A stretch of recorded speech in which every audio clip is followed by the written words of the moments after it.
Emmett Knott was a scientist, and he was in Seattle, Washington, and he worked with ultraviolet blood irradiation, designed a machine. Now, he had designed the machine. He knew that UVC light kills bacteria and virus. Well, they had a woman who was dying of sepsis from an abortion, and was brought to him and said, do you want to try this? He withdrew some of the blood and was able to pass it by the UVC light, and lo and behold, miraculously, she recovered. Knott machine was that old standard that came all the way through up into the 70s. It's antiquated. We can't use it anymore. I've heard there are a couple of them out there. Let's take a look at the machines right now. This is one that's on the market, been around for a while. It uses a single UVA bulb. It's reflectorized on the top, and the cuvette just slides into that area there. There's a number of complicating things with circuit boards and so on. Let's take a look at this one. This is the Umatron. It's been around for 30 years. It's pretty much the old standby. It's been the same pretty much. It's got 2 spots for bulbs in it, and it's been very effective in what's been used. This is GHL3000. It has 3 bulbs of the longer 12 inches in. It has reflectorized on the top and the bottom. The cuvette actually is slid in here and drops right into the area of the bulbs. Good part about this is that you can change the therapy. This is the UVC light, good for bacteria, virus. If I wanted to change for the immune system, I would just slide this bulb in. This can be used in a plethora of different scenarios. Let's take a few of them. Cancer it's used for. It is a adjunctive for cancer. Of course, you're cutting the products of inflammation. You are increasing the immune system. You're increasing the blood flow. All very good things for cancer. But it is used more specifically viral and bacterial infections. So you could be getting HIV, hepatitis, herpes, mumps, polio, any of these things. Bacterial infections, the pneumonia, wound infections, severe acne even has been used on, or E. coli, inflammation conditions, arthritis, bursitis, a number of different issues that have inflammation, and most chronic disorders have some kind of inflammation issue going on. Circulation, of course, everything from varicose veins to claudication can be used. Autoimmune disorders, which I've already mentioned. So we have the fibromyalgia, lupus, rheumatoid arthritis, rashes, allergy. Any of these things can be dealt with, even MS. And then a number of other conditions. It's great if someone has a wound that's not healing, or they even have they're looking at an amputation. This can save. Electrical resonant transformer, its production of high voltage, low current, high frequency alternating current electricity was incorporated into wireless telegraphy and in medical equipment. Have you open up the lid, even though we don't normally do that. Go ahead. The lights go off. And I'd like to show you the blood going through the cuvette. Now, the new turbo cuvette causes that blood to spin and mix in a way that's really never been done before. So you can kind of see it going through there. It turns 180 degrees, top to bottom, 15 times, hops through a little hub, and mixes as it's going through that hub.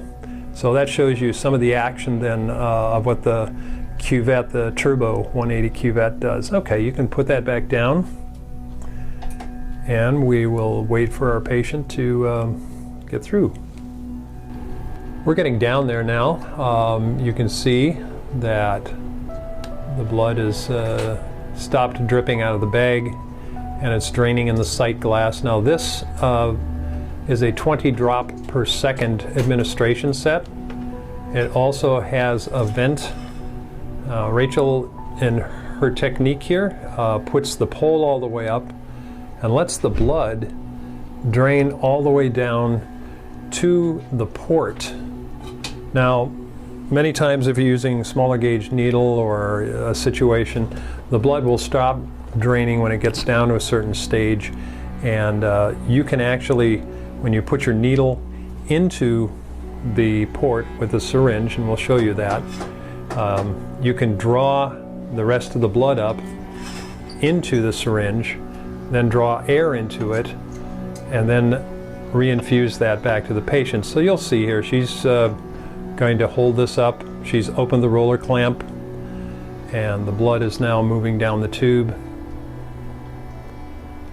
until it gets past the port. Then she's going to take the roller clamp and close that off. Okay. She's going to take one of the syringes, the one with the gas she's using here, but you can use the other one also, and she is going to draw air into it. And now she's going to slowly just reinfuse the blood by pushing air into the tubing.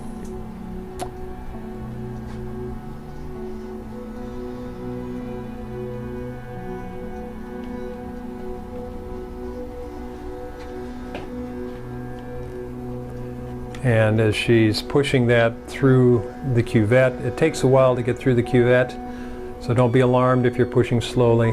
Now you can see the blood coming up the tube, and she's got her clamp already, so when she lets up the pressure on the plunger and then she just clamps that off, the patient has all their blood back, treated blood with ozone and with UBI.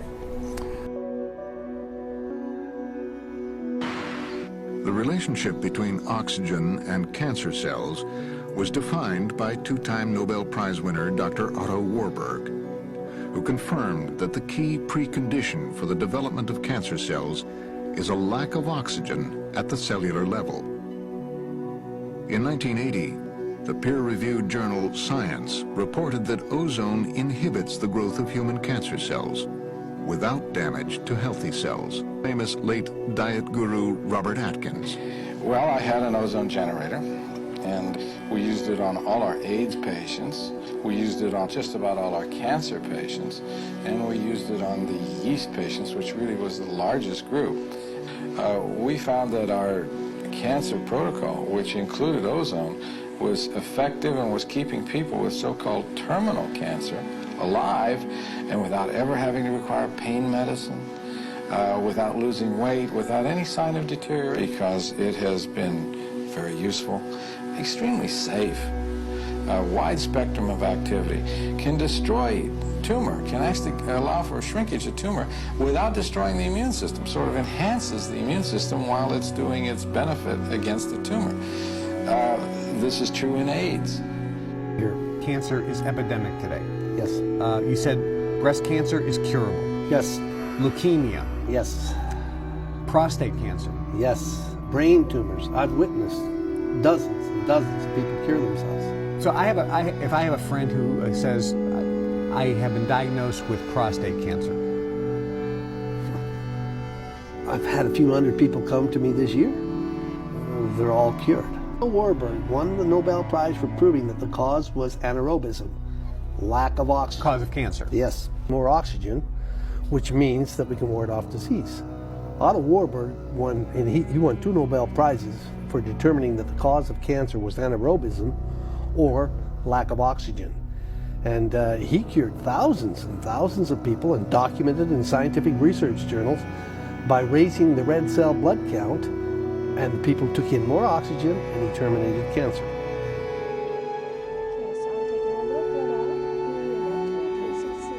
Chris Sherm hasn't gotten sick yet, but he's taking action to make sure he doesn't.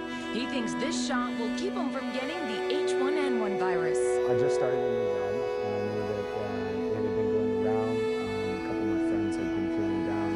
And I live a pretty active, healthy lifestyle, but I didn't want to be out for the count because of that. So the syringe is filling with ozone now. The ozone treatment uses a patient's own blood, mixes it with oxygen and ozone, and re-injects the mixture.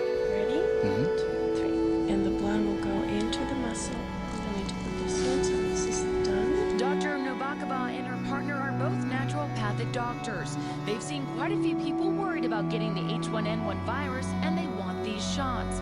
Patients hope this therapy will deliver on the promise to boost the body's own ability to fight back. The reason we do the minor ozone shots are because they stimulate that non-specific or innate immune system, which is the first line of defense when the body faces foreign viruses or bacteria. Dr. Sunil Jain says ozone therapy is popular in parts of Europe, but here it's something that is still considered alternative.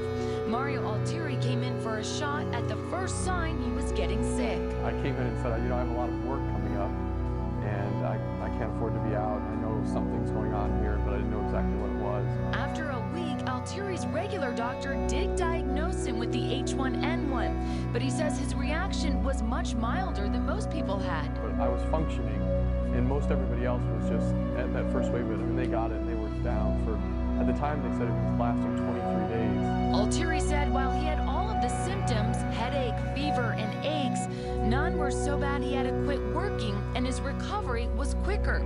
Dr. Jane says that's proving true for most of the common flu as well. Our average time for this season's flu is getting people over their symptoms in about 2 to 3 days.